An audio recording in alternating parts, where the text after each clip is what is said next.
जय हिंद साथियों, मैं विपिन कुमार सिंह आप सभी का आपका अपना यूट्यूब चैनल BTP एजुकेशन 94 में स्वागत करता हूं। मेरे प्यारे साथियों, आज हम लोग सीखने वाले हैं क्लास 12th के पाठ्यक्रम को। अगर आपका मैथमेटिक्स है तो ये जानना जरूरी है कि आपके पाठ्यक्रम में कौन कौन सा यूनिट है और किस यूनिट के अंतर्गत कौन कौन सा चैप्टर्स आते हैं यानी अध्याय आते हैं, उसको आज हम लोग जानेंगे।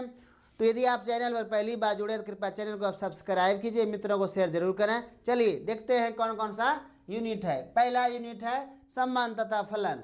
सम्मान तथा फलन के अंतर्गत दो अध्याय आता है।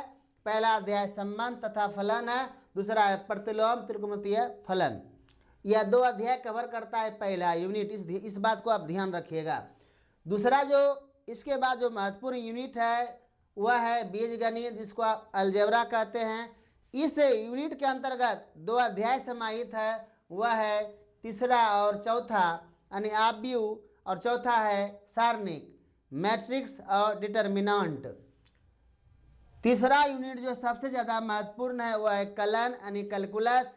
इसी से बोर्ड एग्जाम में 89% अंक रहता है और कुल 44 अंक समझ लीजिए। इसमें 44 अंक जो है केवल और केवल कैलकुलस से ही रहता है। तो अगर आपको कैलकुलस से अंक लाना है तो आपको कौन कौन सा अध्याय पढ़ना होगा, देखिए यहाँ पर 5वां अध्याय में आपको पढ़ना होगा सततता तथा अवकलनीयता। 6ठा में पढ़ना होगा अवकलजों के अनुप्रयोग। 7वां में समाकलन जो सबसे लंबा चैप्टर है। 8वां समाकलनों के अनुप्रयोग और 9वां में अवकल समीकरण। यह 5 महत्वपूर्ण अध्याय है जो कलन के अंतर्गत आता है। और अगर आप चाहते हैं कि कौन कौन सा सबसे अधिक महत्वपूर्ण है तो मैं वह भी बता देता हूँ।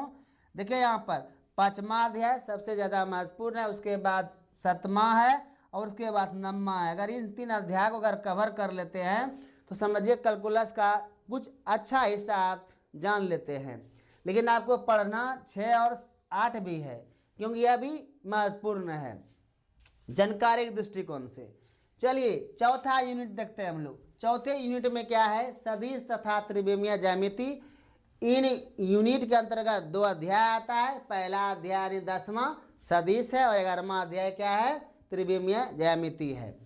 यूनिट नंबर 5 में जो है रैखिक प्रोग्रामन है और इस यूनिट के अंतर्गत जो अध्याय आता है वह रैखिक प्रोग्रामन है।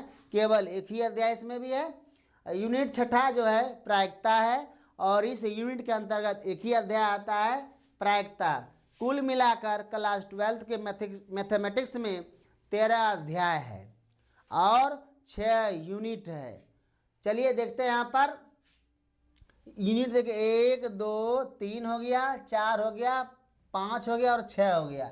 अध्याय की बात करें तो 1 2 3 4 5 6 7 8 9 10 11 12 13 और टोटल कुल अंक इसी से आते हैं। उम्मीद करता हूँ आपको ये वीडियो अच्छा लगा होगा और मैं इसके बाद इसी से रिलेटेड जो आपका यहाँ पाठ्यक्रम है उसी को आगे बढ़ाएंगे।